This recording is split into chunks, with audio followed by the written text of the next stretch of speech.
UNC maybe a little bit of like a shamrock in their pocket. Sure. Right? Little bit of that. Finding their way into the NCAA tournament, granted in what I call the play-in games. The first round in Dayton, starting up tomorrow. They're facing San Diego State. Listen, UNC made the tourney. Let's start there. Tarheel fans, deep breath. You're in. I think that's the right decision. I didn't always, but I did come around Friday after the game. Friday, watched it in person, Duke UNC, saw that second half, and I did come around to, I think UNC is a deserving NCAA tournament team based on their final 8 or 9 games, whatever it was. Everything after their Clemson loss, I said they've shown enough. So I believe it's the right decision. But I understand the uproar. I understand what it looks like. I'm seeing a lot of defensive Tar Heel fans out there, and I'm going, well, you gotta understand what it looks like, right? UNC has as good an argument as any bubble team to get in the tourney. Again, like I said, that second half against Duke, that was what flipped me. But the Ken Pomeroy rankings, the net rankings, all of these whams and any acronym stat did like UNC more than West Virginia and more than Indiana and more than so many of these other Boise State, these schools that got snubbed that are so angry about it.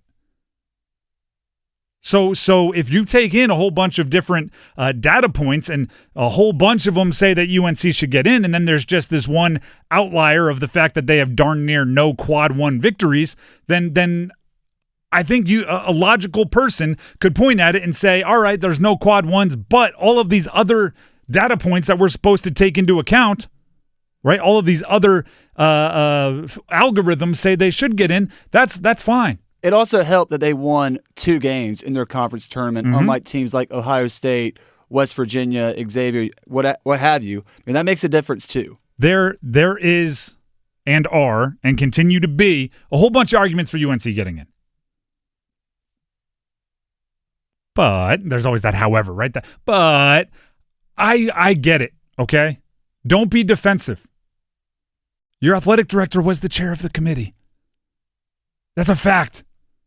Right? And I don't know why everyone loves these quads. Quad 1, quad 2. It's so darn arbitrary. I don't even think people know what quad 1 means. Quad 1 means that you beat either a top 30 net ranking team at home on your floor or a top 50 net ranking team on a neutral floor or a top 70 net ranking team on their floor. That is ridiculous. There aren't 70 teams in the NCAA tournament, and you can the difference between a top 30 team and a top 70 team is not like, well, we had to travel, and it's so arbitrary. But yes, it is a thing, and West Virginia had 6 of them, 6 quad 1 wins. Indiana had 4, Boise State had 3. Like, I get why they're upset, and yes, Brian Murphy, WRAL sports investigative reporter, friend of the show, did the digging, and he tweeted out, according to his 2022 contract, Bubba Cunningham, the athletic director for UNC, receives a $67,905 bonus for the football team playing in a bowl game, women's basketball team making NCAA tournament, and men's basketball team making the NCAA tournament. So there was a financial motivation for the chair of the committee to put his own team into the NCAA tournament. He can receive up to $100,000 based on success of men's basketball in the tournament. Again, according to Brian Murphy, WRAL Sports.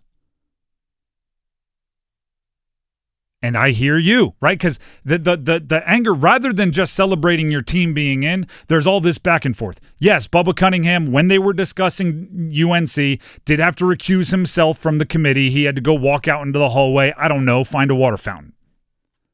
Get held hostage. But here's how I imagine other teams seeing it. Bubba Cunningham says, whoever the 68th team was, right? Let's say it's Xavier. Mm-hmm. Oh, I don't like Xavier's resume, right? Here's all the things that are knocks against Xavier. I think we should drop them down. Who's right below them? UNC. Oh, sorry, I got to go out into the hallway. You guys, and the damage was done. That's how they see it, and I get it, and they should be mad. It's fair for them to be mad.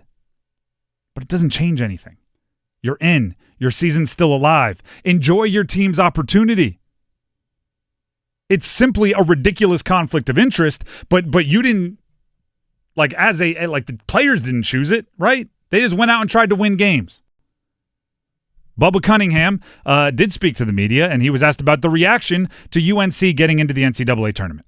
Yeah, I do think the hardest thing about any of these tournaments any year is trying to pick the last 3 or 4 teams that are in the tournament and the last 3 or 4 that are out. And you indicated our principles and our procedures don't allow me to participate. In fact, it doesn't allow me to even be engaged in the conversation, which is why Keith is joining me here today on the radio to talk about how those things work and maybe what the discussions were about Carolina and why the committee thought we were in, because I had no input into that process.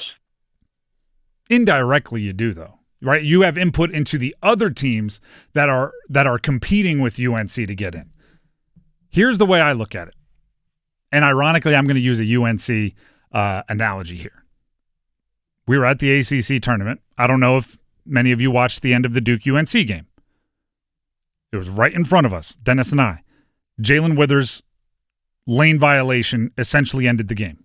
Duke was ahead by 1. I believe it was Van Allen Lubin was shooting free throws, missed the first, and on the second one, he makes it, tie, 4 seconds left. They probably go to overtime.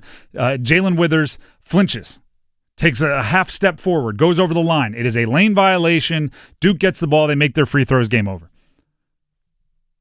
It was the right call.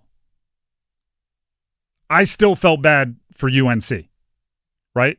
I could understand why UNC fans would be furious. I can understand why Jalen Withers was going, you called a lane violation? It was the right call. You also called that foul on the floor that Van Allen Lubin was attempting? It's like I understand the anger while also acknowledging the right thing happened. That's how I think UNC should look at all these other snub teams yelling at them. It's the right call. I think UNC deserved to get in. Part of the math that goes into the selection committee is who's the best team. Part of the math is if you had to put these teams against each other, who do you think would win? And based on the way UNC is playing, I think that is a pretty good argument for them. The fact that they just took the number 1 team in the country all the way down to the wire, I think that is a good argument for them. But yeah, I get why you're mad. I get why you're frustrated. I get why you're hurt. And I'm not going to go combative with you. I'm going to celebrate my team getting in, and I'm going to celebrate at least one more game of RJ Davis, and I'm going to celebrate that this season, which, by the way, for UNC is still a disappointment, but with every win will become a little less of a disappointment. And folks, also, let's just not kid ourselves. Life sometimes isn't fair. If it was, it'd have a pig with a blue ribbon on it and a Ferris wheel. You cannot have I know you love the analogies. You cannot have a team that is in 3 different commercials that air for the NCAA tournament, such as Marriott, Allstate, and the NCAA tournament itself. You cannot have them in the NCAA tournament. Like, as somebody who's grown in the state of North Carolina, I've seen plenty of times where if something good can happen in North Carolina, chances are it will. And this is just a prime example of it. And it is what it is. We're going to continue talking about this because everybody wants to. And by the way, we do have our phone lines opening at 3:30 for a little Monday sound off. So UNC fans, if you want to respond to those that are upset with you in the tournament, we'll have the phone lines open at 3:30. So buckle up for that. I'm going back. Do you remember when Florida State didn't make it into the college football playoff despite going undefeated and winning the ACC? Yes, another great example. And Boo Corrigan, the NC State athletic director, I believe he was the chair of the selection committee there. And when Florida State didn't get in, there was a lot of, how does the ACC not take care of the ACC? So you wanted allegiances to matter there, and now you don't want allegiances to matter here? People get mad at LeBron for putting Bronny on his team, right, and pulling all his leverage. I'm going I don't know. It's a dad. He probably does unfairly want his son to succeed.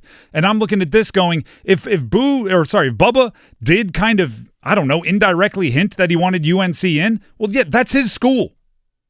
It's not his fault. It's the fault of whoever let him be the chair. Right? That's the problem. You shouldn't be a sitting athletic director and be the chair of a committee for active teams. But once you're there, I kind of do expect a little bit of bias there.